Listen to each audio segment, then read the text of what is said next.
Well, thanks for joining this week, everyone, on the Great Outside podcast here with Devil's Lake Tourism. This week, I'm fortunate to have the good friend of mine, Jim Kalkofen, as my guest, coming all the way from us out in western Montana. And Jim has been very active in the outdoor world and kind of got his start there. And welcome, Jim, to the podcast. Good to be with you, Tanner, and always good talking about one of my favorite places on earth, Devil's Lake. Absolutely. And it's near and dear to my heart. And I know it's near and dear to a lot of people's hearts, including yourself. And for those that are following along this week on the podcast, I kind of want to, before we dive into some of your history with tournaments and your experiences coming up to Devil's Lake, I'd like to get a little background history on you and kind of how you got established in the outdoor world. One of those, when you don't know exactly what you want to do when you're in high school, and I don't know, well, I bet about this time of year, 99% of the high school students don't have a clue. But my goal was to graduate from high school, go to Alaska, and figure out what I wanted to do up there, learn how to fly, learn where to fish, and just enjoy the outdoors, get a job, make money. And about sometime in my senior year, early in my senior year, I realized that, we got this thing going on 7,000 miles away. And in my county, because of the small population up in northern Wisconsin, if you were of draft age, you were drafted. So I had a friend, he was our guidance counselor in school, and I was the guy that took him grouse hunting. He liked to grouse hunt. He was new to the area, didn't know much about it. So when you get called into the office of the guidance counselor, you usually think somebody's going to ream you out. He says, "Okay, bring your shotgun to school tomorrow. We're going hunting." So we did. And one day he called me in and said, "I would like tomorrow," he said, "you're going to meet a couple of guys that I'd like you to talk with." So I go into his office, and guys are sitting there with a lot of bars and stars and ribbons. And they said, "We're from the Navy, and we'd like you to consider going to the academy." I said, "Well, that's out way on the east." I said, "Well, what do they have muskies out there?" "No." I said, "Do I think I'm off school to go fishing like I do now?" "No." I said, "Okay, not that interested in the Naval Academy." They said, "Well, what about the Navy ROTC program at a college?" I said, "Do they have one in Wyoming?" He said, "Sure, but if you get selected, you'd go to Wisconsin." So I did. And after coming out of the Navy program at University of Wisconsin with a journalism degree, I served 2 tours in Vietnam and learned something that's important for young people to know, and that's that in life you can do anything you set your mind to. There wasn't anything that we couldn't do. I mean, we were working hard, we were on the line, we were it was just amazing. In fact, last August we had a reunion of the junior officers who were aboard our ship, and every one of the officers did in life what they had talked about on board ship. Whether you're on the bridge or in the wardroom or golfing if you ever got to shore. And one guy became a civil engineer. My really good friend, the doc on our ship, had a big ear, nose, and throat practice in Texas, and we get together and do some saltwater fishing. But he keeps bugging me. He says, "I want to catch a walleye. Where can we go?" So we had planned a trip to Lake of the Woods in June. That's not going to happen. So now I'm trying to convince him that we ought to go to this little lake in north central North Dakota and go fish on Devil's Lake. He says, "Where's that?" But what I'm finding is that a lot of people are learning exactly where that is. So anyway, after he was about a month old, and I said, "Well, now I'd better really get a job." So I applied for Central Wisconsin newspaper, but I'd still be in the newspaper world because I loved it so much. But then another baby came along, and pretty soon, working 60 to 80 hours a week, put me in sort of in the frame of mind of ranchers in Montana or farmers in North Dakota, working hours, seeing the family. I sort of got out of the newspapering and went into, just by happenstance, the lure business, and ended up in the tackle world. And it wasn't long after that the folks at Mercury called me and said, "Hey, we need a PR guy who can write, drive a boat, and knows how to fish." I said, "I'm your guy." and so I worked for Mercury for 10 years, and while there, I had perhaps the best boss ever in the PR department. And he would say, "Well, what do we need to do to accomplish more sales?" And I had the opportunity then to work with so many people in the walleye world, especially because we had another guy doing something in the bass world.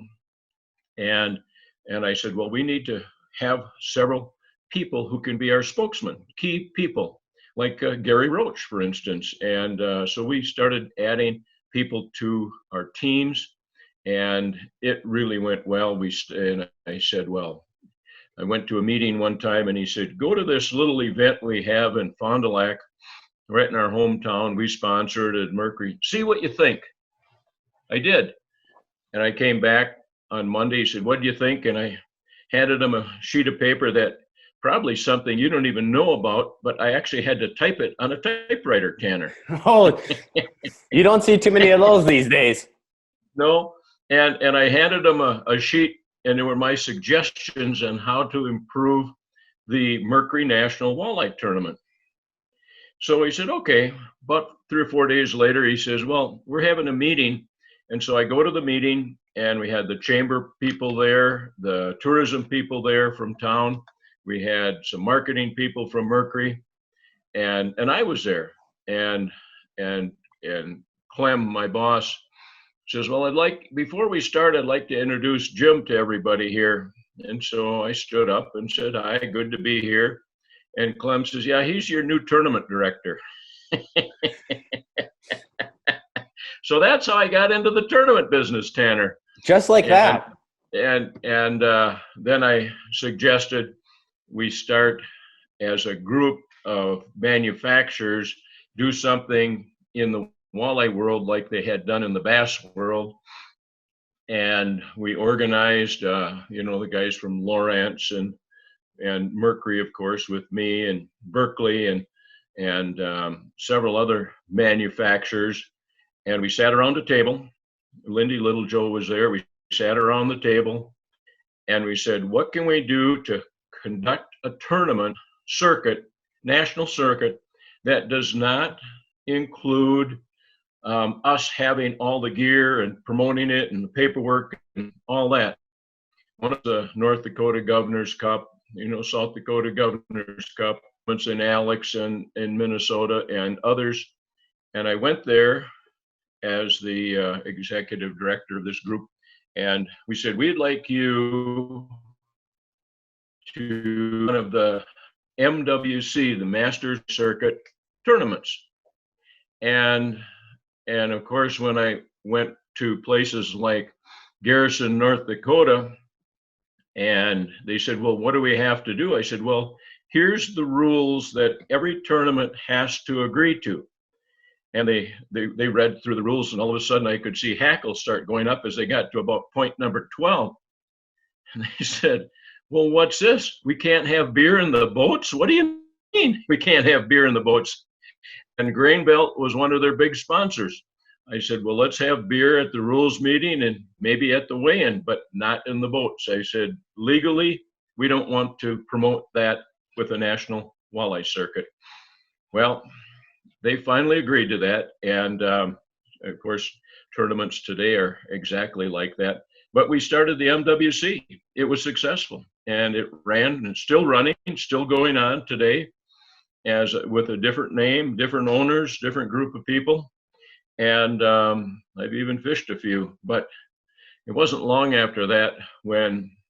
All right. Well, as you can see, we got a little bit different background behind us here. We had to improvise a little bit as we were losing internet connection with our Zoom call. So we're going to just pick this podcast back right up where we were talking about Jim getting the MWC up and running and how it's still in existence today and a very popular tournament. Especially we see it in Devil's Lake every few years. They run their circuit through our community.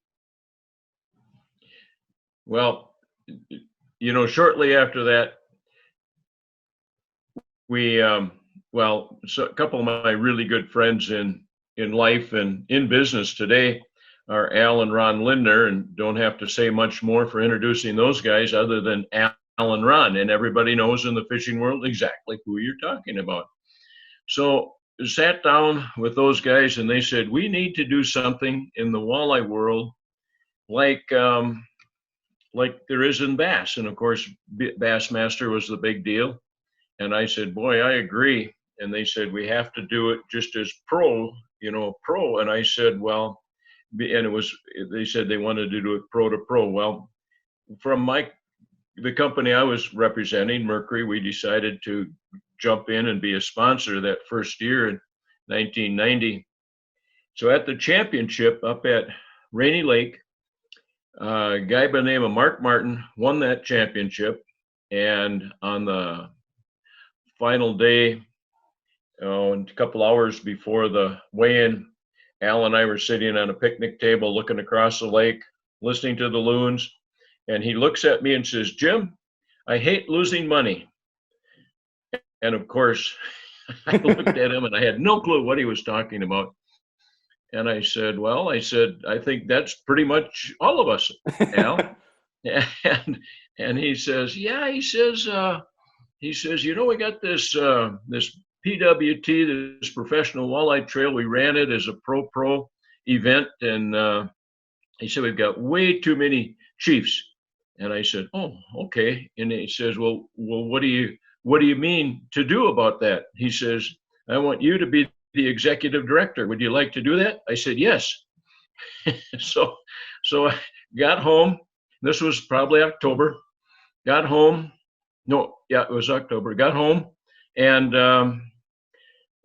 wife said, well, how was the event? I had my son with me. We did a lot of walleye fishing up there, and we had fun. And he says, or my wife says, well, how was it? I said, oh, pretty good. And I said, oh, by the way, I've got a new job. She says, oh, because Mercury was good, Fond du Lac was good. And she says, well, what is it? And I told her all about it, and I was getting more and more excited. And I sort of took a breath. She says, well, what does it pay? I said, I don't know. The magic question. Yeah, heck of a question, a wifely question. So anyway, we settled that issue, and then I took over in November of that year, but it had already been set up as a pro draw, and In Fisherman was working with Cabela's on this, and so I would go as executive director to these board meetings, and I went in one day with a proposal that starting in 92, it would be a pro-am format, so that the pros could fish with an amateur, eat a different one each day of the 3-day tournament, and the amateurs could learn. In fact, as many of the amateurs became great pros, and they learned a lot. We became guides, and they just became bigger and better fishermen. One of those was Gary Parsons. Most people know Gary, great fisherman, good friend. His son, Chase, wanted to start fishing as a pro when he was about 19, maybe 20. And I said, no, you have to fish as an amateur. Well, I had a lot of people yelling at me, but that's what an executive director is for. And I said, no, Chase, you're going to fish as an amateur. And he will say it at seminars. He'll tell people today that was the best choice for him. As a young man, he met guys like Tommy Scarless, and he met all the other fishermen. He fished with them. He saw what they did. He did what they asked him to do in the boat, and he learned. And of course, he couldn't share any of what he was learning with his dad or his Uncle Keith, but he took all of those lessons the next year and became a very successful pro. He's been a winner on tour, and he's great on camera. And so so we started the Pro-Am circuit, and in 92 was the first year that I got to fish Devil's Lake in 1992. That was the first time the PWT or a major circuit of any kind came to Devil's Lake. That was kind of the beginnings of tournaments up there then. Oh, it was. And in 92, Tanner, when I launched my boat into the 40,000 acres of what was Devil's Lake, when I pulled it out, I looked at my zinc anode strip, and it was all corroded because of the salinity of the water. Now, the folks listening who are real familiar with the history of Devil's Lake know that that was the case. And during the practice time, it is one of the things about tournaments. Nobody admits that they're catching fish during the practice period. Even you, Tanner. Hey, it's 100% the truth. The less you tell people, the better, I swear, is how it all goes. So I believe it.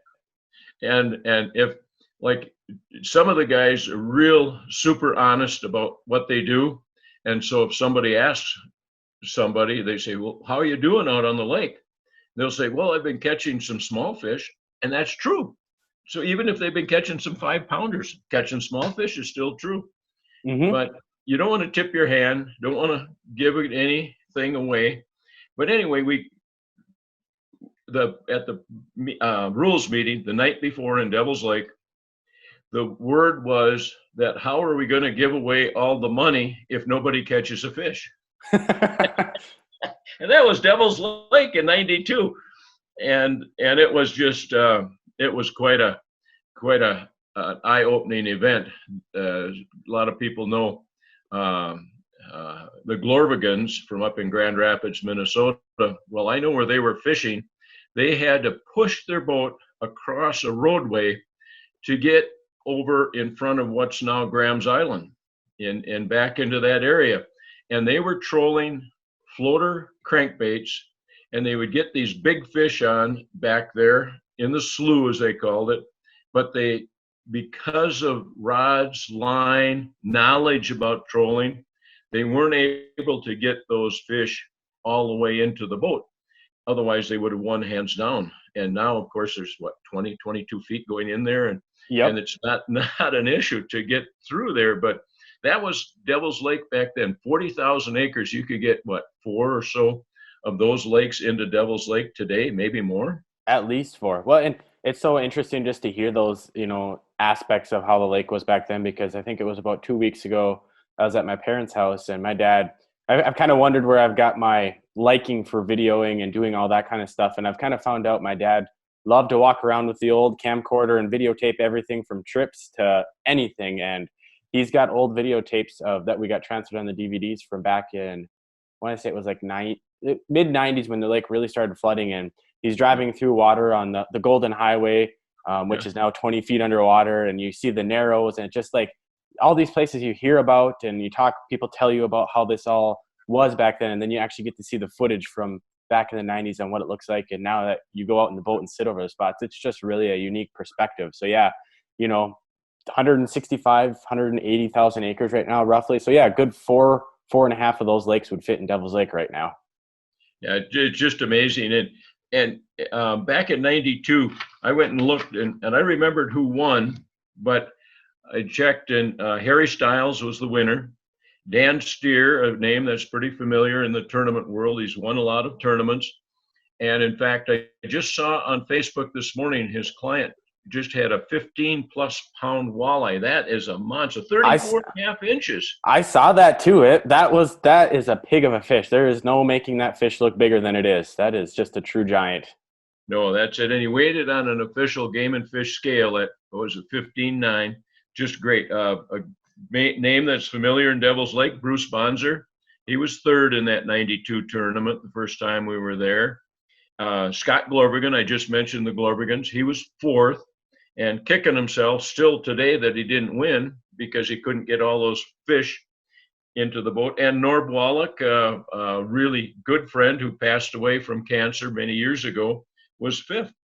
And I mentioned Gary Parsons and Keith Cavaius were in the top 10 in that tournament, as they have been in many, many tournaments. So old names from an old tournament, but the people are still, I guess you call it relevant, current. They're in the game, today.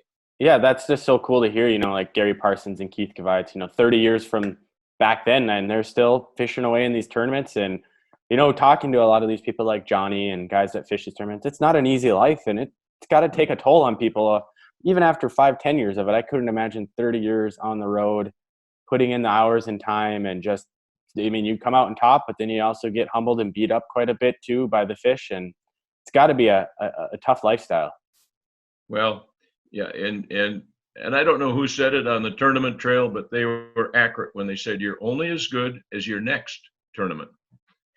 That's very true. I like that. and these guys knew that, but they worked smart, they worked hard.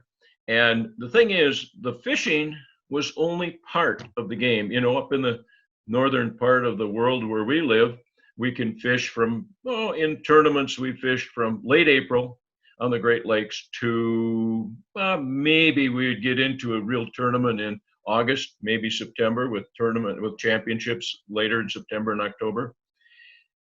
In the bass world, they can fish 12 months out of the year, except during deer season. They make a provision for that.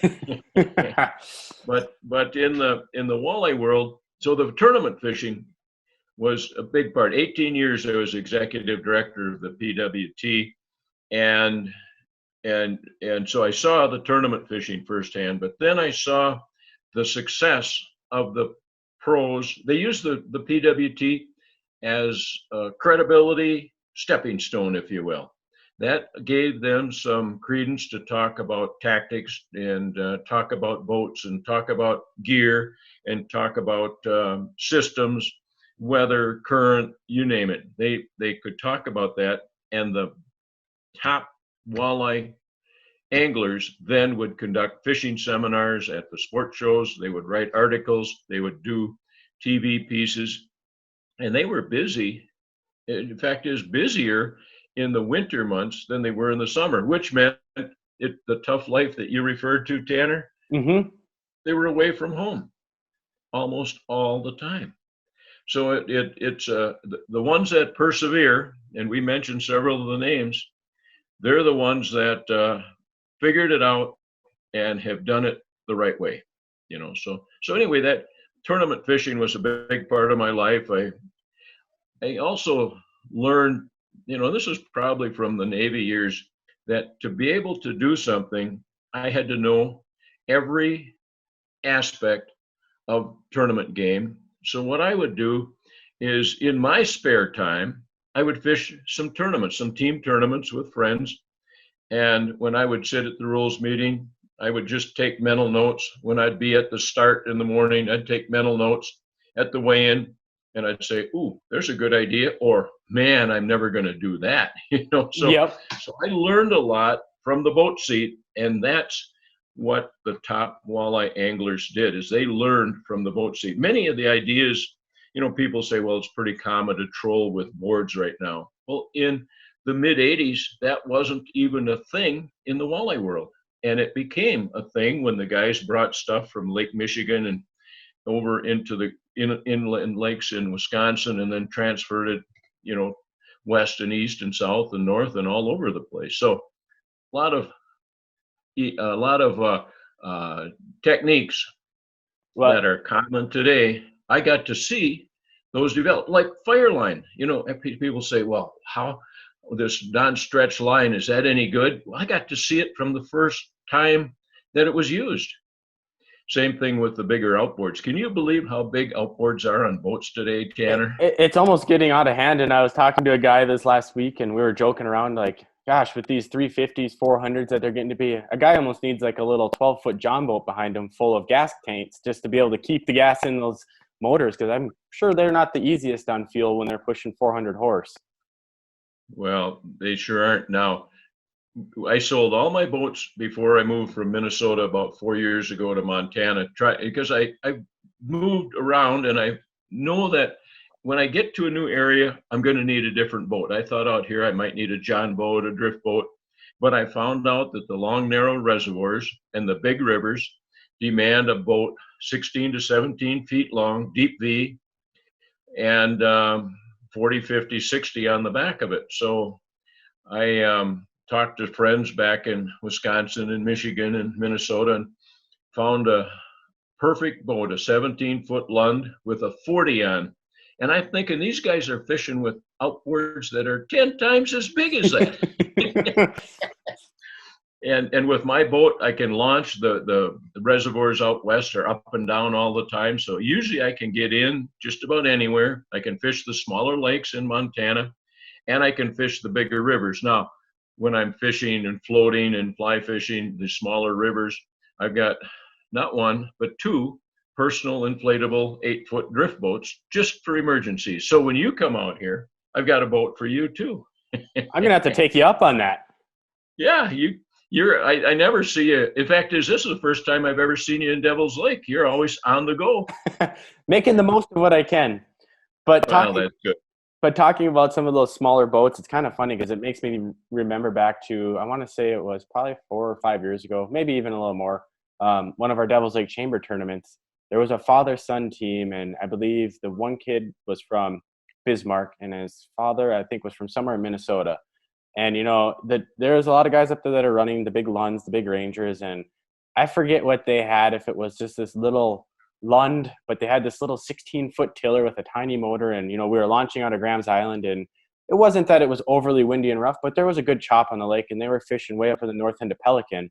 And I think they said it took them about an hour and a half to 2 hours to get up to the spot where they were fishing, and all these big boats are passing them, and, you know, everyone's kind of laughing, like, I don't know what these guys are thinking. And they get up there and they have about 2 hours to fish before they realize they have to turn around to make it back in time for weigh-ins. And sure enough, those guys with this little boat and perseverance won the tournament.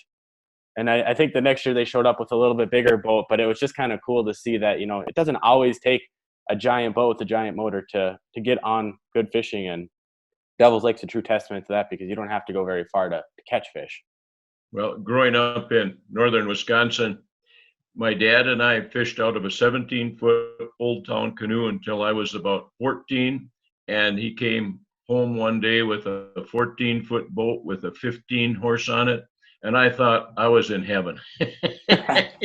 You know, you think back, and if you talk to, you know, we just mentioned Dan Steer, you talk to him, you talk to Parsons about those early days, same thing. We started with little boats and we learned how to control them. And some of the guys, well, like one of your guides right there in Devil's Lake, Pete Harsh, still runs a tiller outboard and has the nickname Mr. Tiller, and I've fished with him, and he just does a great job with that rig. So boats grow. You know, the only thing that I see that hasn't grown are some of those muscle cars we drove back in the 60s. Now they get little tiny cars, you know. Yep. Well, if you can believe it, when I was a young kid, we bought this 3-seater Sea-Doo jet ski. I think it was a GTX or GTI, and I still can't believe it to this day. But my mom and my dad and myself, the three of us went on this 3-seater jet ski and tried to fish out of it one night.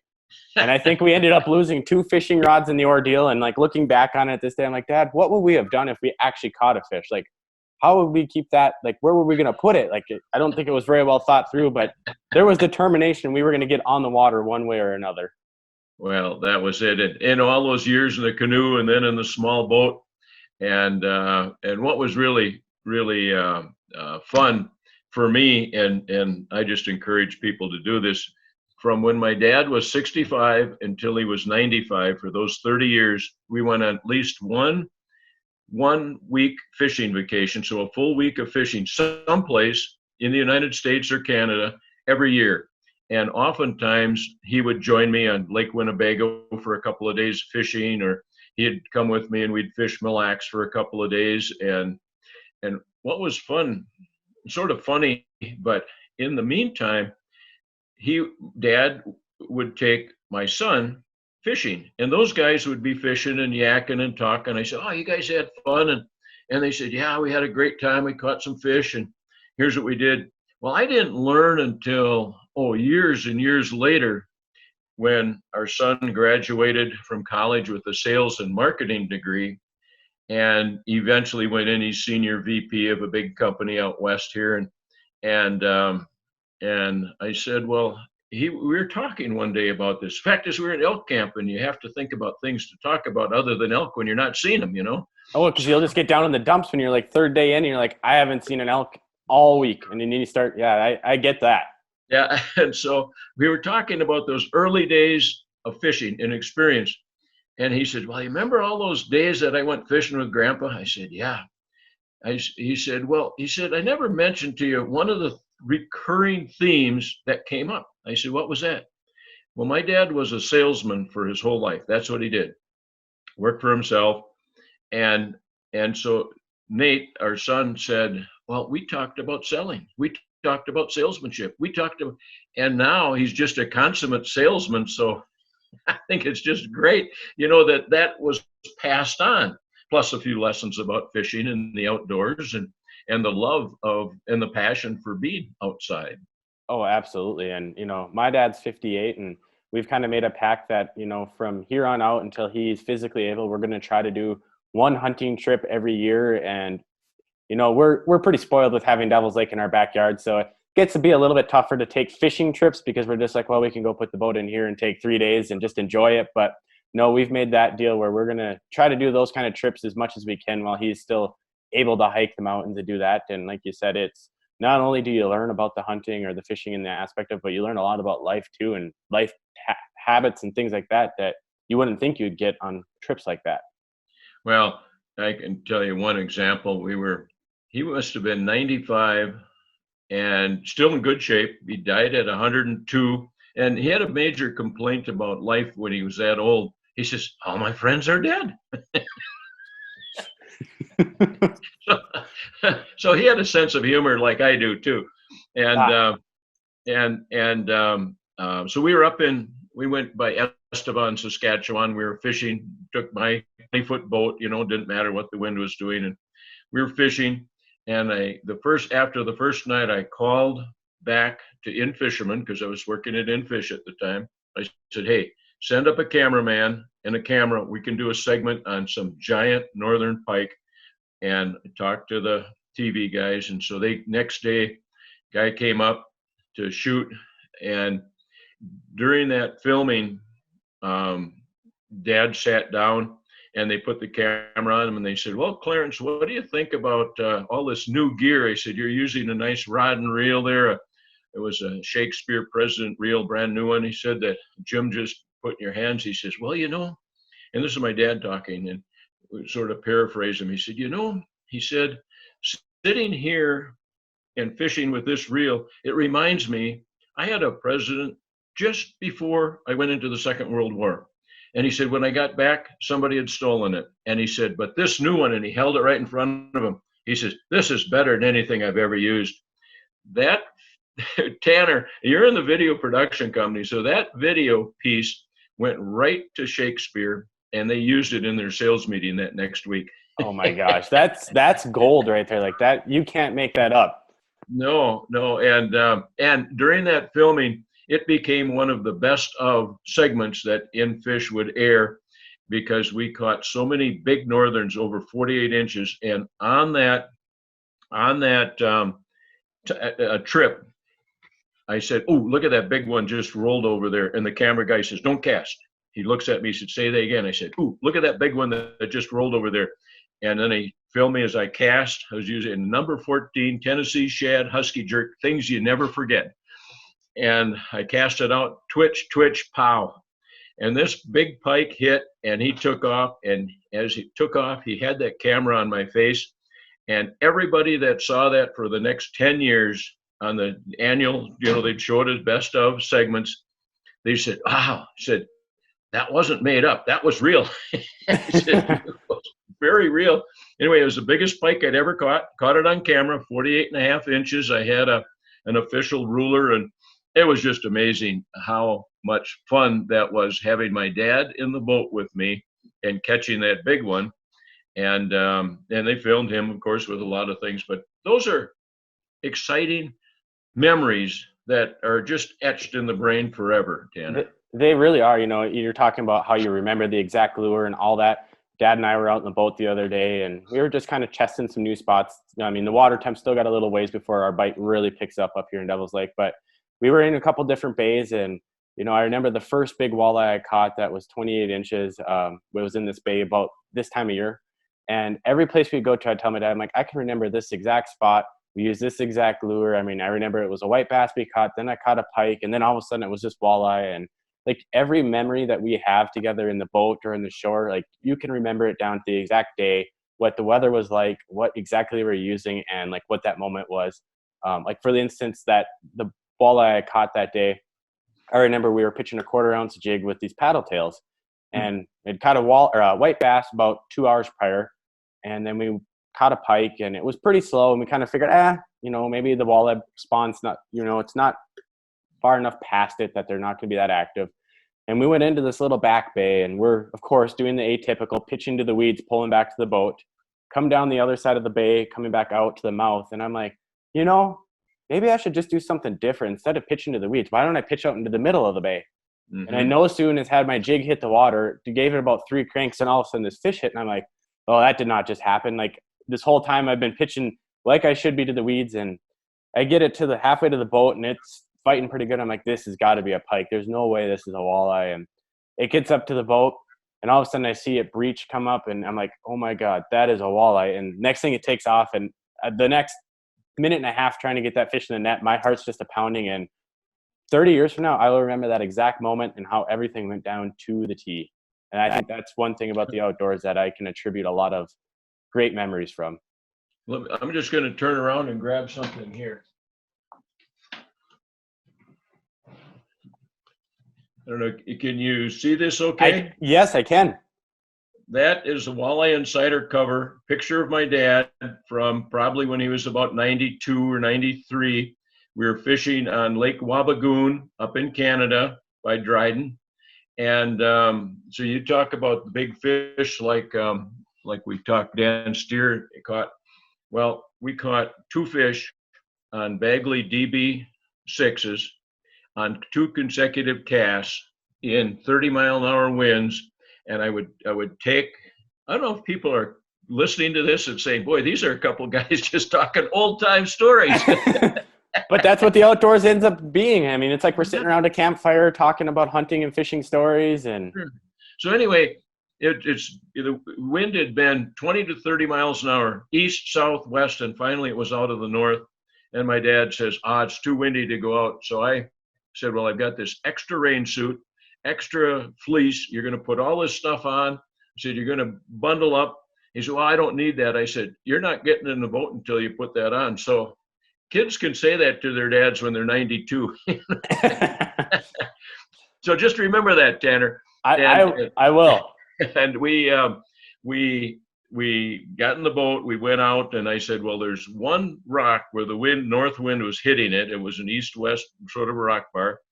And I would put the big Minn Kota down, and I had a 36-volt, 20-foot Lund, so no problem. And I would motor up, and I'd say, as soon as we get up here, I'm going to just put the motor in neutral, the gas motor. I'm not going to cut it off. And you cast parallel to that rock, allowing room for the wind. And so we got to that spot, and he was moved up to the front, made one cast, and he says, I'm snagged.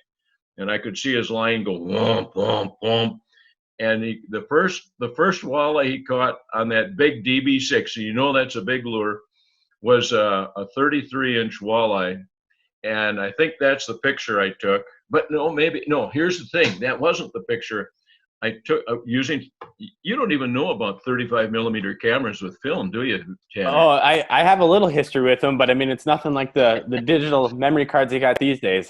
Oh, man. So I took pictures of that fish. We released it.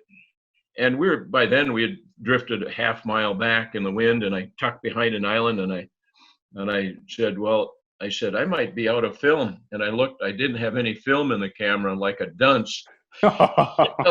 So I said to my dad, I said, well, you're going to have to catch another one. I didn't have film. And so he gave me that dad look. Like, are you kidding me?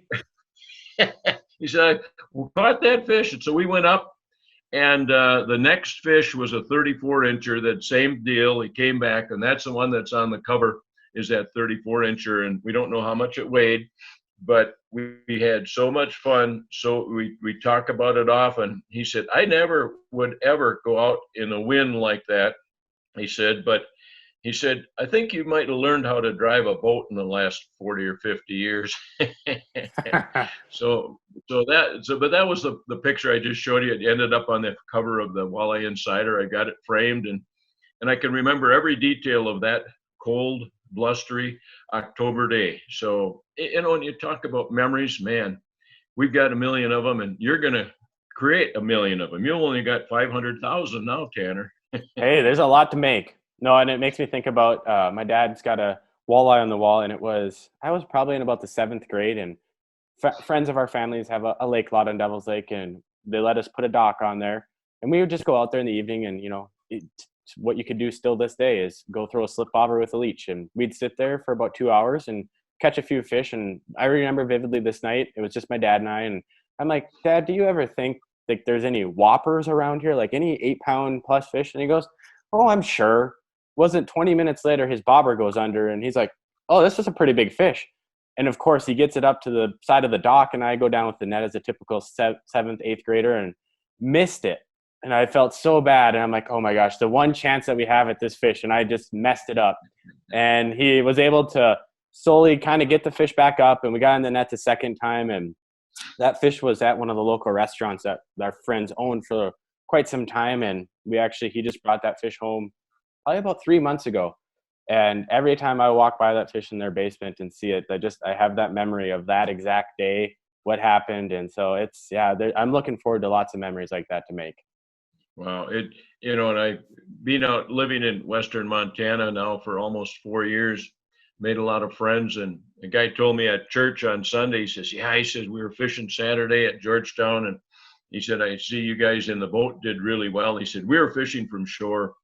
And he said, we just had one big fish on and it broke our line. And I looked at him deadpan right in the face. And I said, fish don't break lines. He says, I know, you've told me that before. Oh, that is good. But anyway, the fishing world has been very good. It's introduced me to so many great people all across North America. And the one thing about this industry is when you meet somebody, you may not meet that person or run into him or her again for 5 or 10 or 15 years. But when you do, they're still your friends. And you could just pick up right where you left off. It is. And it's, one of those things too, when I started doing the video production and taking that leap, a lot of people are like, what can we do to help? Like everyone in the fishing industry seems like, we're all great, with the camaraderie, the friendship, everyone's willing to help and do what they can because, we're all at the end of the day trying to do the same thing. Obviously have a career in the outdoor industry, but make sure that the fishing stays alive and that it gets passed on and that 20, 30, 60, 70 years from now, people are still doing what we love to do because I wouldn't be who I am without it. Well, it's important. And that's why I take a lot of young people fishing and our church youth group. I've taken out girls and guys and, junior high and senior high groups. And it's just amazing because we would a lot of times with the, 12 and 13-year-old, they might lose a little interest. And I'd say, okay, I said, who can see the osprey? And I wouldn't be looking at it, but I would see it sitting in a tree over there. And they'd look all around. Then finally they'd see it. And after doing things like that for like an hour, then they would start looking around and taking in nature and just little games like that so that they became interested, but I'll tell you a funny story. I had 2 12-year-old guys in the boat and we're fishing for perch. And finally the guy says, are there any bigger fish in this lake? And I said, well, I don't know. I said, I've never fished it before. But I said, we're right on the edge of bulrushes. And I said, have you seen the graph? So we're in 4 or 5 feet of water. Every now and then it's 6 feet on the bulrush edge. Oh, I said, so I'm going to cast a spinner bait over here and see what happens. And I cast into 3 or 4 feet into the bulrushes, pulled it out. And I said, well, okay, everything's working. I said, if there's a big fish around, it's going to be on this cast. Bang. fish hits. And I said to the young guys, I said, have you ever netted a big fish? No. I said, okay. And then it wraps around about 5 or 6 bulrush stems, and it's a big bass around the 5.5, 6 pound mark. And it wraps around and it's down there on the end of my spinnerbait. And I said, okay, here's what we're going to do. You're going to reach down with the net and you're going to tell me when the fish is in the net. And I'm at the same time running the bow mount to keep close, you know. And I said, when the fish is in the net, you tell me, and I'm going to relax my line so you can pull the fish into the net and the line will just go snaking around the bulrushes. And they said, we can't do that. I said, well, you'd better. They said, why? Because I said that you wanted to see a big fish. So we worked and worked and worked, and they finally said, the fish is in the net. I said, scoop, lift, get it in the boat. And I put the rod tip down and flipped the bail. They got it in the boat. And I took pictures of them with this big largemouth bass. And then I held it up, and my buddy who had 2 kids in the boat came over, and they said, man, that's a big one. Let's weigh that. Well, it weighed 5.5 pounds.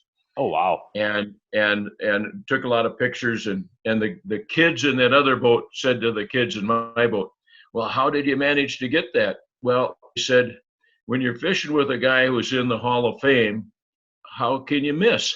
Because they remembered that when they introduced me the night before, you know. Yep. And so anyway, it was one of those incidents that you think back on it. I see those kids now. This was a couple of years ago. They're in freshmen and sophomores in college, and they come back and they tell me, well, we're going in Oregon, and there's a lake nearby, and we tried that same spinnerbait trick over there, and we're actually catching fish, you know. So it's good that you could pass things on. Oh, absolutely. It makes a person feel, you know, really good about themselves. And I think that's an important thing in this industry, is just being able to keep that traditions passed on. Because like we were talking in previous podcasts, you know, some people don't, that's that barrier to entry. Some people don't have that connection with their family that maybe hasn't fished or done that before. So they don't always have that ease of access to get out there and learn that stuff. And who knows until they get out there if it's something they would really, truly enjoy. Yeah, it is. It is. And, you know, I was talking to Ron Linder yesterday. He's 85, and Ron had an idea for me. And Ron's always got an idea for me. The fact is, he's got ideas for everybody. He's more ideas than anybody I know. And I said, well, Ron, maybe. Oh, no, maybe. This is, and you know, and he starts out way up here, and eventually you get down here, and then he says, oh. But I mean, just, and I run into people like that who are so passionate about what they do, and I don't know that I've run into people in any other lifestyle than the people in the outdoors. I mean, when I run into archery guys they're passionate. Taxidermists are passionate. I mean, fishermen, whether they fish for trout out here out west or walleyes on Devil's Lake, they become real passionate. And those are the people that now should be passing on what they know to the younger generation. So that's my 2 cents worth as we end up our podcast here, Tanner. And we try to do that same thing with what Al and Ron and I do with Target Walleye, you know, a free email that we send to everybody a couple times a week, all about walleyes this time of year, and ice fishing, all species at that time of year. So we have our fingers in because we're never going to get out. We're having too much fun in the outdoor industry. So it's just amazing what can be done from a desk, from a computer, or heck, we even use phones now, Tanner, once in a while. Yeah. What's a phone? I've never heard of that. No, I love Target Walleye. You guys have done a great job with that. And, you know, we've been able to submit fishing reports and various things to you guys. And I think twice a week. And it seems like there would never be enough content, but it's endless. And just the new products. And, you know, like I've been seeing lately, like Ned rigging for walleyes, and, you know, talking about the PWT when it first was in existence, and a lot of the things that have become normal in the walleye culture now that maybe weren't so back 20 years ago. I think back to an MWC tournament that was held in Devil's Lake. I forget how many years ago, but that was the first ever tournament on Devil's Lake that was all artificial. And after that tournament, a lot of people gained confidence in Berkeley Gulp, or soft plastics, and B, that's when the jig and wrap bite really took off on Devil's Lake. And at that time people had used them for ice fishing, but who would ever have thought to use an ice fishing lure during the open water season? And all it took was to see a couple of professional anglers have some success with that and gain confidence that the rest of the general public started to follow suit. And I mean, it's just kind of really cool to see the progression of the tactics and just the gear and everything in this whole walleye actually fishing industry as a whole. Well, it was, I just came to my mind, but in the winter of 91, when I came to, or the fall of 91, to set up the tournament for the PWT on Devil's Lake for that next year, that's when I ran into a couple of guys that are still friends, and we still get together and we still fish, and that's Clint DeVere and Al Friedag. We still do a lot of things together, and may not contact or talk to them for a couple of years, but if we ever show up out there, I don't know how they manage, but they always manage to find a day here or a day there to go fishing. Yeah, and that's what friendships are all about. It is. And I think we had a media event up here, I don't know, that was probably 3-4 winters ago, and I believe you were able to get out with Al and Clint there for a little while. And so it's just great to see that you guys can still connect on that, even if it's 5-10 years apart every time that you do have that opportunity. But I think that's the unique thing about where we're at in the outdoor world. Well, it is. Well, you know what? We could probably keep this podcast going for a month. Oh, we could. But there's a time when people are listening and watching and tuning in. They're going to say, you know what? We got to go cut the lawn. Exactly. Or we got to go hook up the boat and go catch a few walleyes in Devil's Lake. You got that right.